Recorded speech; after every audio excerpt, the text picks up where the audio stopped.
bonjour à tous. Donc là, je vais vous parler un petit peu de qu'est-ce que, en tant que network programmeur, on fait. Donc là, je bosse pour Ubisoft. Ça va plutôt être centré autour des prods à Ubi que j'ai pu connaître et du métier à Ubi. Je sais que c'est pas forcément pareil chez tout le monde. Donc, je fais une petite intro juste pour expliquer un peu mon parcours et comment je suis arrivé, qu'est-ce que j'ai fait à Ubi. Et ensuite, comment notre boulot se passe dans une prod. Et enfin, je ferai un petit focus sur le projet sur lequel je suis, donc qui est BGE2. Donc les enjeux qu'on a dessus et qu'est-ce qu'on essaie de répondre. Donc, pour faire rapide, je suis passé par Najmin, donc sorti en 2009. Je suis arrivé directement chez Ubi à Montpellier. Et de là, en fait, j'ai attaqué sur une première prod qui était assez compliquée pour un début, qui était donc Just 2, où là, on était un petit peu divisé entre faire de l'engine, voir un petit peu de core et faire aussi les services. C'est la première version qui inclut des DLC. C'était principalement sur Wii qu'on targetait, même si on a fait un peu les autres plateformes pour être killé à la fin, mais on a focusé sur la Wii. Donc prod très intéressante qui m'a un petit peu mis dans le bain en termes de comment ça se passe une prod qui peut être compliquée sur la fin avec pas mal de soucis techniques à résoudre, surtout quand on code avec le SDK de la Wii, c'était pas toujours simple pour ceux qui ont connu. Ensuite, petite passe sur Michael Jackson. Puis je suis passé sur Rayman Origins, où là, pour le coup, j'étais plus sur la partie engine du moteur.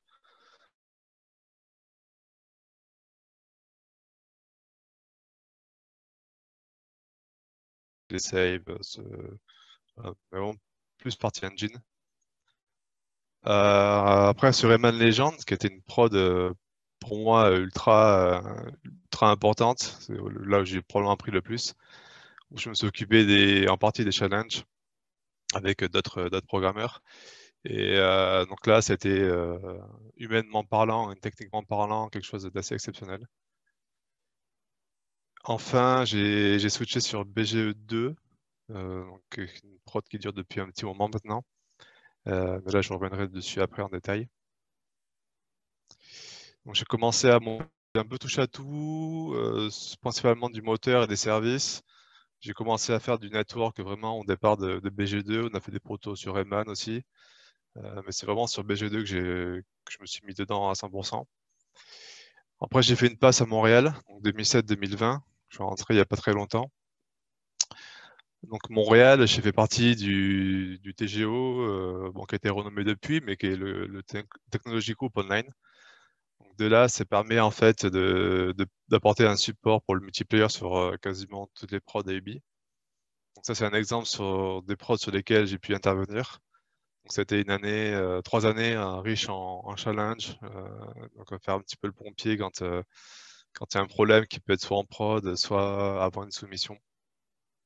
Donc là, ça a été aussi beaucoup d'optimisation à apporter, donc pas mal de bandes passantes à analyser, pas mal de CPU à analyser, donc avec toujours cette pression un peu que peuvent avoir les prods sur un middleware, même si c'est un middleware interne, ça reste pas mal un gros challenge, on va dire, pour les gens qui sont dans ces équipes. Je te coupe vite fait, Laurent, avec la déconnexion, on a aussi perdu tes slides. Ah bon? Ok. Ouais, Du coup, c'est... je parle dans le vent. Je pense que les gens t'écoutent et qu'effectivement, avec tes slides, ce serait peut-être plus illustré. Ouais. Du coup, là, tu vois le bon écran ou pas là? Là, je vois les Enfin, là, on diapositives voit. suivantes. Ouais, Ouais, on voit l'ensemble. ouais, c'est pas la slide, là, on voit en fait la big picture. C'est bon là?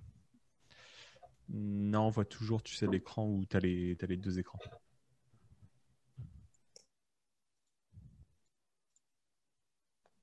Ça te met en pause en fait quand je suis en partage.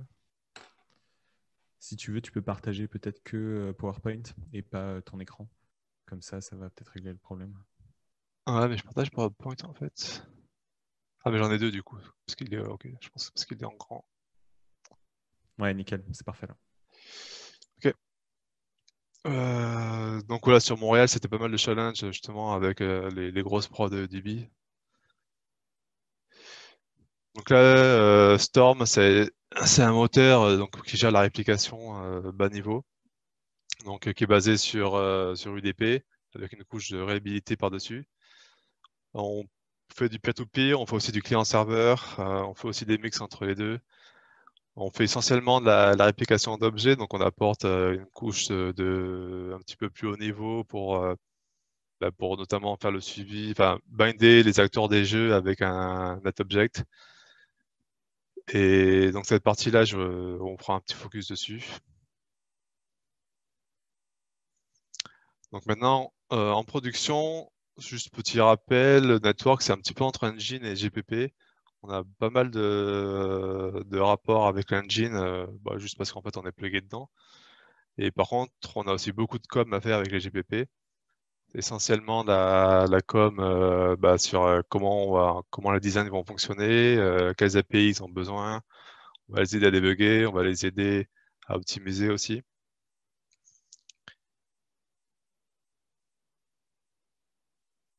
Donc ça donne une petite vue d'ensemble de où est-ce qu'on se situe. Donc tout en bas, on va avoir Storm, donc le middleware d'Ubisoft.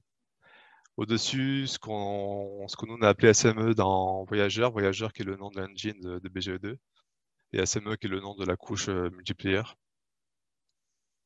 Voilà, on est ici, on fait de l'interface pour les GPP. Donc les GPP Voyageur, c'est un moteur à base de components, donc actor components. Donc on va faire une interface pour eux.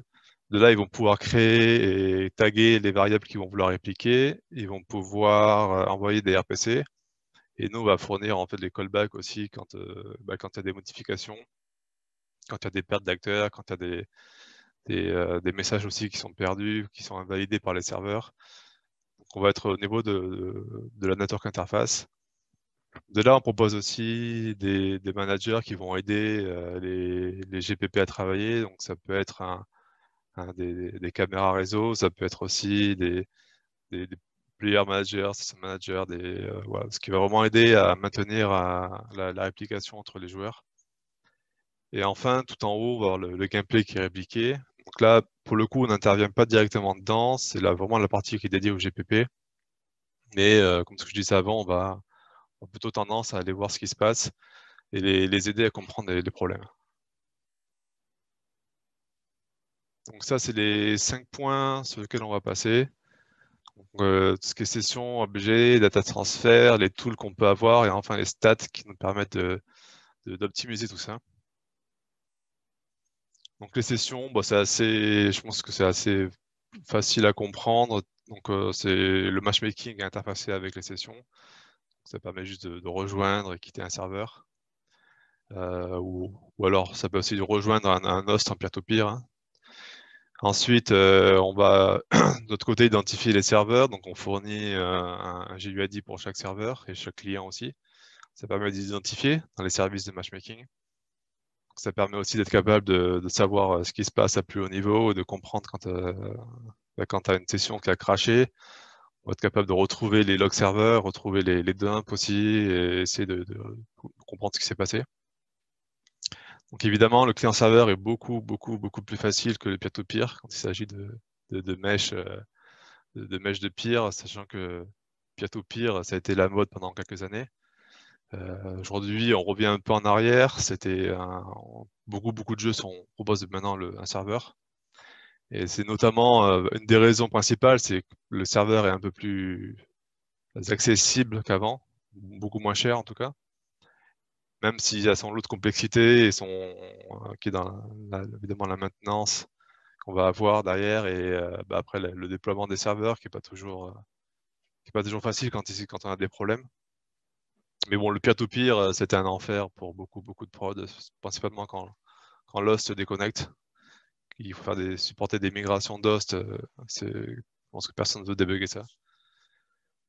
Et enfin, on a un support pour le LAN, généralement dédié au dev, qui est coupé des versions finales. Et bon, le player discovery, donc on essaye même en client serveur, on va essayer de notifier, broadcaster un petit peu à tout le monde, savoir qui est connecté et qui est qui. Ensuite, pour la réplication d'objets, donc ça dépend essentiellement du type de jeu que vous voulez faire. Donc, dans le cadre du BI, j'ai vu un peu de tout, à part les RTS, mais un peu d'open world, un peu d'arena. Donc, ce que j'entends par arena, ça va être un monde fermé, à la Rainbow par exemple, où on a le luxe de pouvoir loader tout le niveau. On a le luxe aussi de pouvoir voir tous les objets réseau qui sont répliqués chez tout le monde. Donc après, on a seulement à jouer avec les fréquences de réplication. Et on n'a pas de streaming sur les serveurs non plus. Donc c'est un peu plus simple, on peut se focus sur le netcode ou sur optimiser la latence. L'open world est un autre sujet, donc qui est le sujet de BGE2, qui est beaucoup plus complexe en termes de qui voit quoi et quand, et qu'est-ce qu'on veut répliquer, la fréquence, parce qu'on peut vite atteindre des bandes passantes de malades, surtout en dev. Il suffit de rajouter 10-15 NPC, puis voilà, on explose les budgets. Donc ça, on va les aider, on va aider les GPP à comprendre ce qui se passe. Donc après, on peut avoir aussi des objets qui sont dynamiques ou statiques. Donc on va essayer d'utiliser et d'abuser du déterminisme pour ça. C'est le principe étant qu'un objet n'est pas répliqué tant qu'il ne sort pas de son déterminisme. Alors qu'un objet dynamique, ça peut être un player par exemple, qui sera pour le coup 100% dynamique et en permanence répliqué. Et enfin, on a un support. Alors on veut toujours augmenter les limites, toujours les pousser. Donc on veut toujours plus de NPC, toujours plus de players, toujours plus d'items qui sont répliqués. Donc on essaie de trouver des astuces pour pas répliquer tout le temps, parce que l'approche naïve pour pour un player NPC serait de répliquer la position en permanence, son orientation, sa visée, tous les états aussi du joueur. Et en fait, quand on regarde ce qui se passe derrière, l'upload qui est généré est assez énorme et ça laisse plus trop la place en fait à avoir tes 10 ou 15 NPC que tu veux à côté. Donc voilà, gros challenge là-dessus. Et le dernier point, c'est qui est l'autorité. L'idée principale étant de combattre un peu le cheat. Donc on essaie d'avoir le plus d'autorité possible sur les serveurs. Mais ça implique que derrière, le serveur fait plus de choses, qu'il est plus lourd, qu'il va embarquer la physique avec lui, donc la physique simulée. Donc ça, c'est des choses qu'il faut prévoir un petit peu à l'avance et il faut s'y tenir depuis le début, sinon tu peux pas, ces 6 derniers mois, arriver, porter ton client, enlever le rendu et dire ok, maintenant c'est un serveur. C'est juste que ça va exploser et tu vas exploser tes budgets. Donc on essaie de trouver des solutions qui sont un petit peu hybrides, histoire de diminuer le coût des serveurs. Et donc voilà, l'autorité, c'est un gros challenge, c'est un gros sujet. Qu'est-ce qu'on veut valider? Est-ce qu'on veut rien valider? Est-ce qu'on veut tout processer et juste envoyer les résultats? Donc voilà, c'est le genre de questions qu'on veut se poser. Et c'est le genre de réponse en fait qui peut aussi évoluer avec le temps, évoluer avec le design. Donc voilà, même si on a une bonne idée de ce qui se passe, ça peut changer à tout moment. Donc ça, c'est un exemple en fait de réplication de séquence où on a un client qui va demander à spawner un acteur. Si cet acteur, en fait, c'est un acteur qui a besoin d'être répliqué, on va juste créer l'acteur réseau derrière. Donc ça, c'est la couche SME qu'on a vue avant. On va créer et on va l'activer. Le fait d'activer cet objet réseau, ça va en fait demander à l'acteur de nous donner les ressources les data qui vont permettre de l'initialiser. Donc ça va être genre une position de départ, par exemple. Ça peut être un état de départ. Et enfin, une fois qu'on est considéré comme activé, on va envoyer une requête au serveur et on va demander au serveur de spawner cet acteur. Donc là, on va spawner l'acteur, loader les ressources. Une fois qu'on est complètement loadé et ready, on va renvoyer ça au côté client pour dire que tout est OK et que son acteur est bien correctement bindé avec celui du serveur et qu'on peut donc du coup maintenant interagir. Bon, évidemment, la réalité est un peu plus complexe que ça, dans le sens où on peut refuser les créations c'est des objets côté serveur, si on estime que c'est pas normal qu'il tente de créer cet objet. et que ensuite derrière, est-ce que tu veux permettre à l'acteur de commencer à bouger côté client avant que le serveur est validé? Pour le player, on va peut-être l'autoriser. Pour un NPC, pour un truc un peu plus sensible, genre un chest, on va peut-être refuser. Donc voilà, du coup, c'est pas figé dans le marbre. Il y a toujours un petit peu de marge de manœuvre sur lesquelles on veut customiser ce qui se passe. Mais la réalité est beaucoup plus complexe que ça aussi, parce que si jamais on n'arrive pas à linker les objets pour une raison ou pour une autre, ça peut être une erreur au niveau du spawning sur le serveur, une erreur au niveau d'une ressource. On peut se retrouver avec un acteur côté client qui ne va pas arriver juste à être ready. Et donc, on peut avoir des loadings qui attendent aussi cet acteur. Donc, on peut se retrouver sur des loadings infinis, sur des acteurs random qui ne veulent pas spawner. Donc, voilà, c'est source de bugs. Donc, c'est assez important d'y apporter de l'attention et de l'amour. Donc là, au niveau du transfert de data, alors nous, on travaille beaucoup avec des protocoles qui sont signés. Donc on les signe en fait en parcourant la liste de tous les messages. En fait, on crée un CRC avec tous les ID de tous les messages qui sont enregistrés. Donc chaque fois qu'un acteur veut envoyer un type de RPC, il va l'enregistrer. Donc imaginons qu'il enregistre un RPC jump, un RPC shoot. Donc après, on va computer la liste de tous les RPC et de tous les messages aussi, les groupes de messages répliqués. Ça va former un numéro de version. Donc ce qui nous permet d'interdire les connexions entre deux clients différents. Donc ça, c'est parce qu'on a des buffers qui ne connaissent pas en fait, qui ne contiennent pas le type de data qu'on va désérialiser. Et de ce fait, on ne peut pas se permettre en fait d'avoir un mismatch entre deux data, auquel cas on irait crasher le serveur. Donc ça, c'est quelque chose qui est ultra sensible et ultra important. Alors on pourrait très bien faire ici un protocole qui supporte le versionning et qui supporte des anciennes data, même s'il ne connaît plus la structure de la data. Mais pour ça, ça voudrait dire qu'on va y intégrer en fait le type de data ou un ID de data ou autre méthode comme ça qui augmenterait la taille du buffer. Donc bon, c'était un choix qui a été fait au niveau de Storm il y a longtemps. On préfère avoir une plus petite bande passante et avoir ce genre de bloqueur qui oblige à faire toujours une nouvelle version quand tu fais une petite modification. Donc les messages sont identifiés donc par des ID, dans ce que je disais juste avant, ce qu'on appelle les protocoles ID. Donc ce sont des messages qui peuvent être aussi déterministiques ou globaux pour les ID. Donc on peut avoir par exemple pour un NPC, il aura toujours le même ID. Et ça permet aussi de pouvoir débugger plusieurs sessions de jeu et récupérer les mêmes setups de log. On va avoir également des messages qui sont readable ou pas readable. Donc ça signifie juste que readable, s'il est perdu, on le renvoie. Et unreadable, donc comme son nom l'indique pour coup, s'il est perdu, il est perdu. Après, on aura des mix entre les deux. Donc un exemple, c'est sur les transferts de position. On va utiliser des messages qui ne sont pas readable, parce que la position change régulièrement. Par contre, on va assurer au GPP que la dernière valeur sera toujours envoyée. Donc on a un petit peu un mix entre les deux. Et si on choisit d'avoir un message qui est readable, on va aussi donner l'option de leur donner ou de ne pas leur donner. Donc ça, on verra après les conséquences que ça a.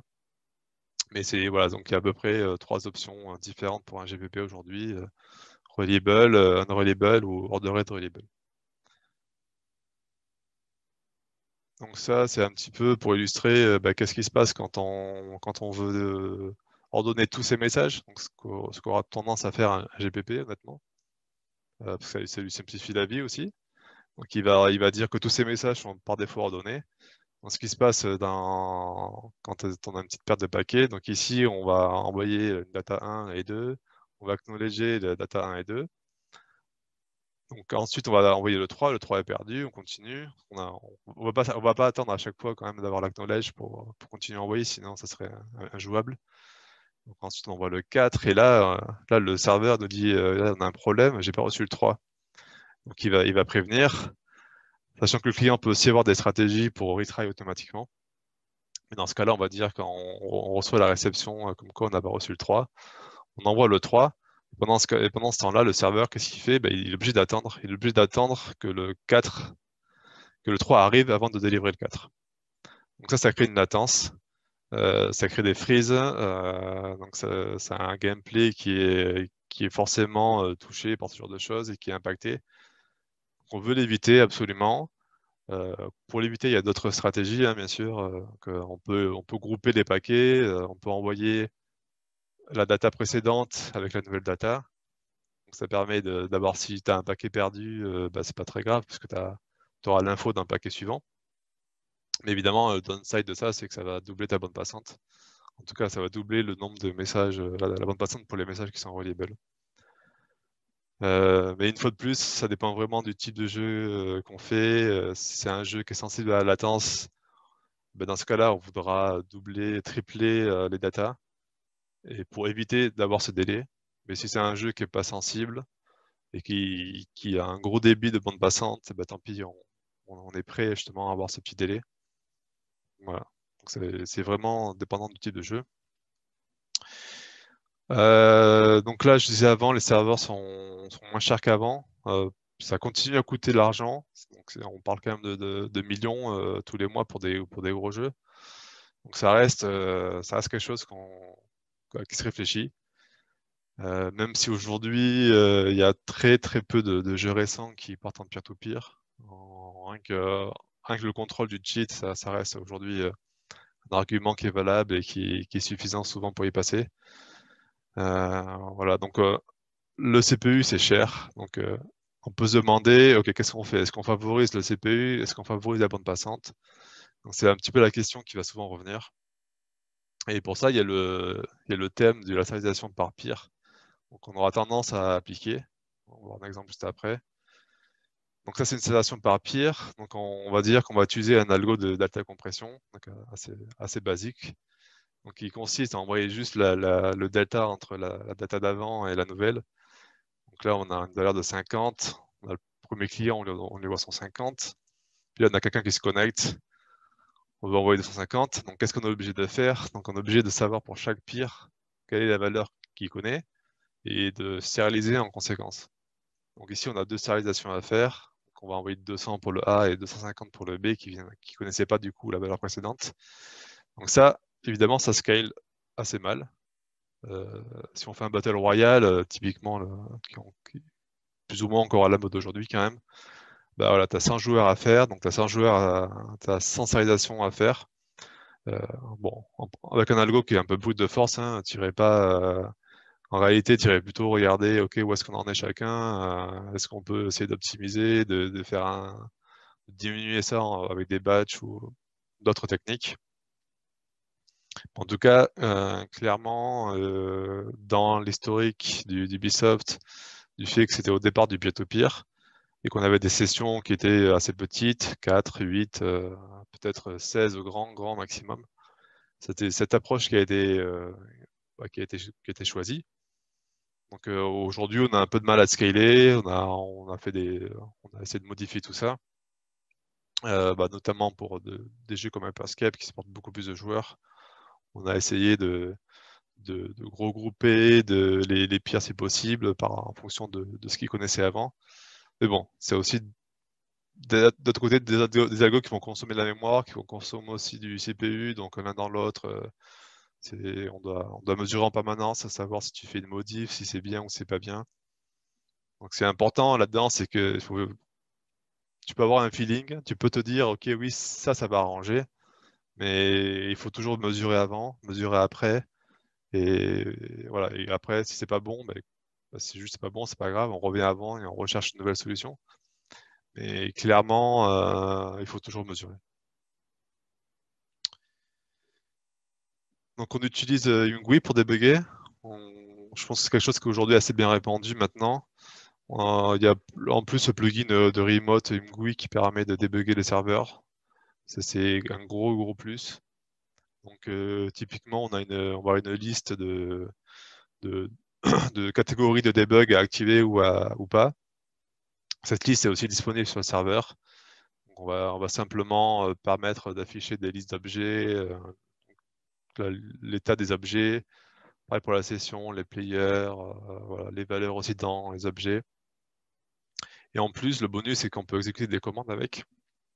Donc, tu peux créer des boutons, tu peux créer des arbres avec des complexités qui permettent d'afficher beaucoup d'infos et finalement, pour un coût de dev assez ridicule, c'est vraiment facile de rajouter des nouvelles fenêtres.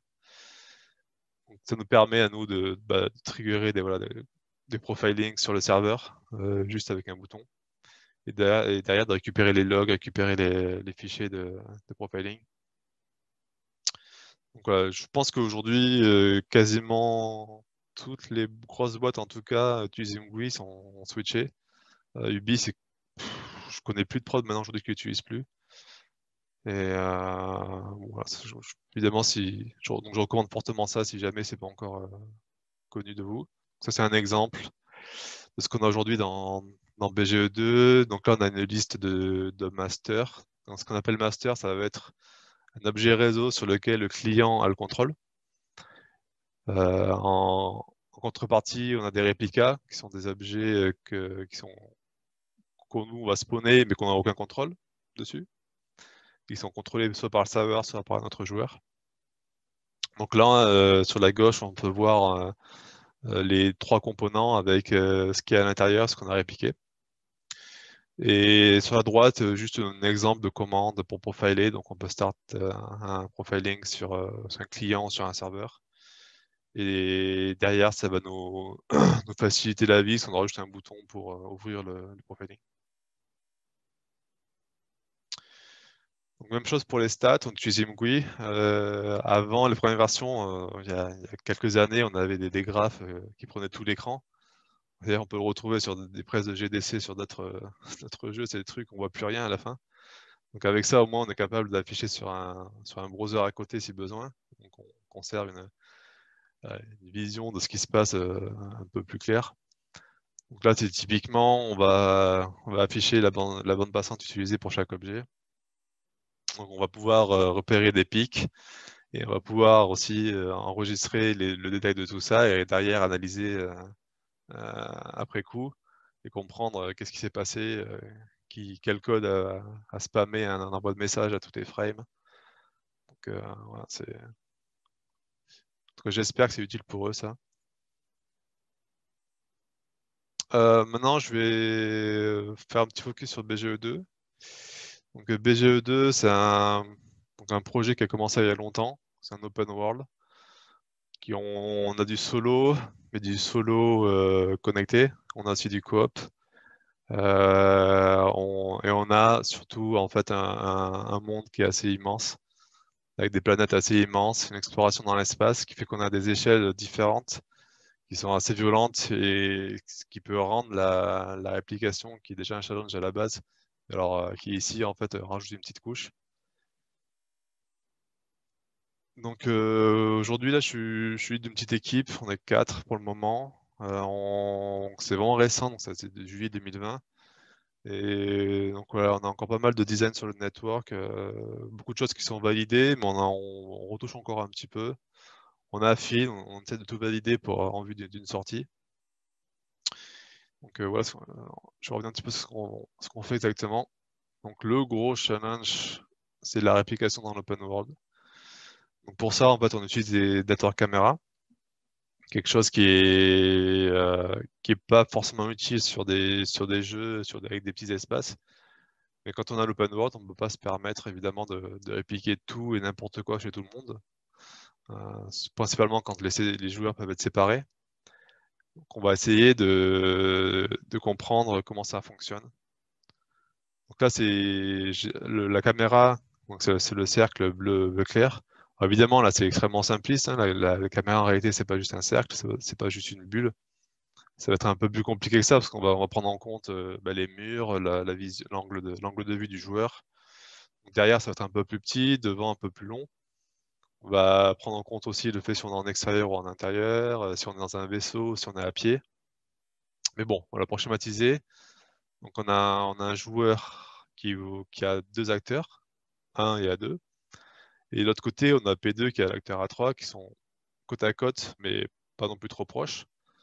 Et donc A2, on peut dire que c'est un NPC, et ce NPC, en fait, il va se déplacer, et quand il va arriver dans l'orange de la caméra du P2, la caméra locale de P1 va scanner régulièrement, en fait, justement ses masters à elle, va se rendre compte qu'en fait, l'acteur A2 n'est pas connu de P2. Du coup, il va demander en fait à P2 de rajouter un réplica de cet acteur. Et P2 va le spawner et va commencer donc à voir un petit peu la réplication de ce qui se passe. Qu'est-ce que je explique là? Donc voilà, donc c'est ce que je viens de dire. Donc ça, c'est pour un acteur en particulier. On peut imaginer aussi que c'est le player qui se déplace, donc ça marche exactement pareil. On peut imaginer aussi que dans des espaces un peu plus clos, il n'y a pas de caméra réseau, mais qu'on considère que la caméra est fixe et sur une zone. Donc à ce moment-là, tout ce qui rentre dans la zone est répliqué. Donc là, on a un exemple d'un pain qui disconnecte. Et sachant que A2 était en master chez P1, maintenant on doit faire une migration d'objets ici pour que P2 récupère le contrôle de ce A2. J'aurais peut-être pu choisir d'autres noms d'ailleurs, ça aurait été peut-être plus clair. Donc là, le gros challenge ici, c'est qu'est-ce qui se passe pour la migration, qu'est-ce qui se passe pour cet acteur, comment on fait pour que le joueur qui n'avait finalement qu'un scope réduit des datas de l'acteur, juste ce qui permet de l'afficher et de le faire bouger. Maintenant, il doit contrôler son animation, contrôler son decision tree. Donc voilà, comment on fait sans perdre de data, sans que l'acteur s'arrête de bouger et sans avoir de trucs bizarres à l'écran. Donc ça, c'est généralement, on va maintenant avec un serveur, on va essayer d'avoir soit l'ownership sur le serveur. Donc pour le coup, il n'y a pas de migration à avoir, c'est le serveur qui va juste diriger l'acteur. Par contre, si c'est pas possible pour le serveur de contrôler absolument tout du decision tree du NPC, parce qu'on n'a pas toutes les infos, par exemple, on n'a pas la physique, ça c'est une possibilité. Donc, dans ce cas-là, on demande aux joueurs de fournir les inputs. Juste savoir s'il est sur un mesh, s'il n'est pas sur un mesh, s'il est en train de tomber, de pas tomber, de sauter. Donc ces infos-là, et on va essayer de les répliquer sans pour autant exploser la bande passante. Donc voilà, on essaye de temps en temps envoyer ces informations quand elles sont pertinentes et d'avoir peut-être un comportement local qui est un peu indépendant de decision tree pour essayer de ne pas casser justement ce côté seamless dans la migration. Mais c'est généralement cette partie-là qui va être la plus complexe pour les GPP.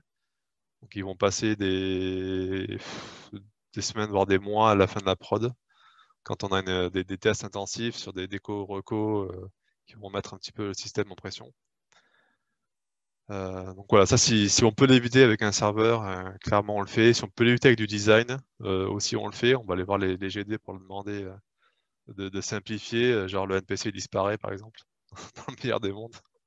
Évidemment, ils sont rarement d'accord avec ça, donc on est obligé de se battre avec eux. Ça fait partie aussi du boulot qui simplifie le design et qui l'adapte aussi aux contraintes techniques. Donc pour résumer un peu, la caméra, la synchro d'objets, c'est un cauchemar généralement. Ça se passe rarement bien quand on a beaucoup d'objets.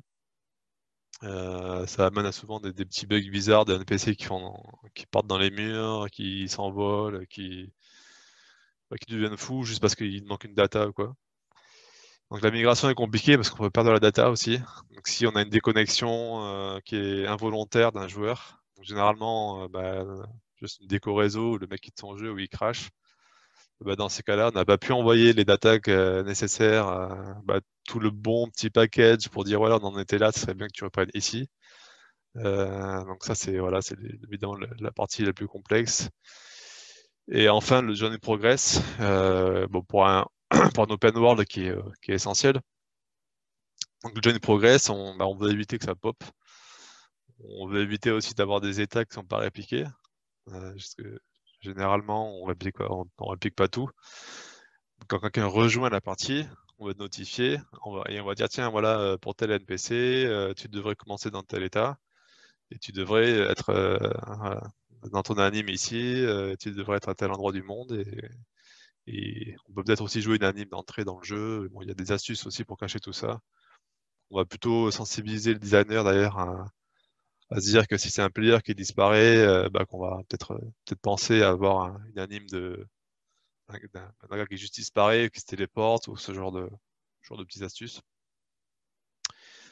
Ensuite, il y a la transition seamless. Donc ça, c'est un peu le dream, le rêve pour pas mal de network programmeurs, c'est d'arriver à changer de serveur tout en étant en coop, sans avoir de loading, sans avoir de popping, sans avoir de trucs bizarres qui se passent. Donc c'est très compliqué, c'est un gros challenge. Ça se fait pas sans l'aide du design non plus.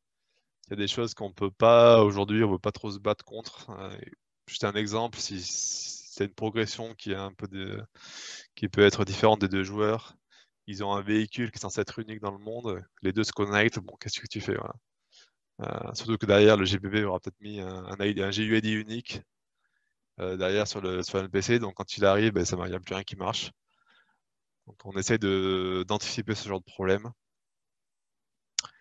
Voilà, le coup du NPC unique est dans un monde de quelqu'un qui se balade, qui va suivre le joueur, qui va sortir, et l'autre, quand il arrive dans cette zone, il aimerait bien le voir, cet NPC, sauf qu'il s'est barré ailleurs, et que potentiellement il peut revenir. Donc voilà, comment tu gères ça? Ce genre de problème qu'on essaie de résoudre avec les open world. Après, la partie d'optimisation qui est un peu le cœur du métier, principalement en fin de prod. Ça, c'est un exemple d'un tool qu'on a pour analyser la bande passante. Que par frame, il va lister la liste des paquets qui sont envoyés. On a aussi la réception, mais on focus sur l'upload plutôt. Et donc on va voir là, typiquement, on a un paquet UDP avec un objet, un objet stream, donc ça va être des messages ou ce qu'on appelle memento chez Storm, qui va être un paquet de data répliqué. Et à l'intérieur, on peut zoomer dedans et on va voir quelle est la data, quel est le membre. D'ailleurs, entre parenthèses, on utilise des dirty bits aujourd'hui pour savoir si un membre a été modifié ou pas. Donc, on va avoir un bit qui va nous dire si oui ou non la prochaine data, ça va être la nouvelle valeur de ce membre. Donc, si le bit est à 0, on va juste aller jusqu'au prochain dirty bit. Et s'il a 1, on va sérialiser la data, on va désérialiser la data. Et du coup, voilà. Donc, on a des dirty bits qui sont hiérarchiques aussi, qui permettent d'éviter d'avoir 50 dirty bits pour une seule variable sérialisée. Mais tout ça, ça s'étudie aussi. On va essayer de couper un peu les messages. On va avoir des messages trop gros, justement, pour éviter d'avoir plus de dirty bits que de data. Parce que donc on étudie l'overhead pour chaque message. On va aller voir les GPP pour leur demander ça serait bien de découper celui-là en plusieurs morceaux. Bon, sachant qu'aussi que quand tu découpes, tu as l'overhead lié à l'ID du message. Tu ne peux pas non plus découper à outrance. Voilà, c'est un balancing à trouver. Et on aimerait le faire en amont de la fin de prod, mais c'est pas possible. Généralement, il y a tout qui change les 6 derniers mois, donc on est incapable d'anticiper tout ça. On sensibilise, mais aujourd'hui, on va pas s'empêcher de focuser là-dessus en fin de prod. Et enfin, le dernier point, c'est la communication. C'est extrêmement important parce qu'on est en permanence en train de parler avec les JBP et les designers. On essaye de négocier les designs, de négocier comment on pourrait en fait éviter de rajouter une autre couche de complexité dans le code. Parce que débugger le network, c'est principalement la lecture de logs. Et bon, voilà, lire des logs, c'est pas forcément la tasse de thé de tout le monde. Donc on essaye d'avoir d'autres systèmes pour débugger, mais c'est quelque chose aujourd'hui qui est encore compliqué, qui nécessiterait un petit peu d'investissement. On essaie de sensibiliser tout le monde, aussi les tools programmeurs, pour leur demander s'ils peuvent nous aider à faire des tools un peu plus user-friendly. On va aussi discuter d'interpolation, extrapolation, quand c'est que c'est bien d'interpoler, d'extrapoler. On va après débugger donc avec eux, essayer de comprendre, les aider à comprendre ce qui s'est passé. Et bon, sachant qu'aujourd'hui les GPP sont quand même bien plus sensibilisés au networking qu'avant, donc ils sont souvent indépendants, mais ce qui n'est pas le cas de tout le monde. Et enfin, voilà, beaucoup de communication avec l'équipe engine pour être capable de sérialiser, d'utiliser justement la sérialisation, où est-ce qu'on se met dans les graphes d'update, les systèmes. Voilà. 3 petits liens. Donc, le premier, je trouve ça assez connu sur GitHub. Il y a un petit dépôt où c'est juste des liens pour des ressources et networking. Le petit trailer de BGE2, le dernier grognu en date, que je trouve pour le coup bien réussi. Le site de BGE. Et enfin, le dernier, un petit bonus pour Amy, sans qui je serais pas arrivé jusqu'ici, donc qui a fait partie de l'équipe. On a fait notre premier jeu, un petit jeu web, qui s'appelait Temps Radié. On était 5 à l'époque.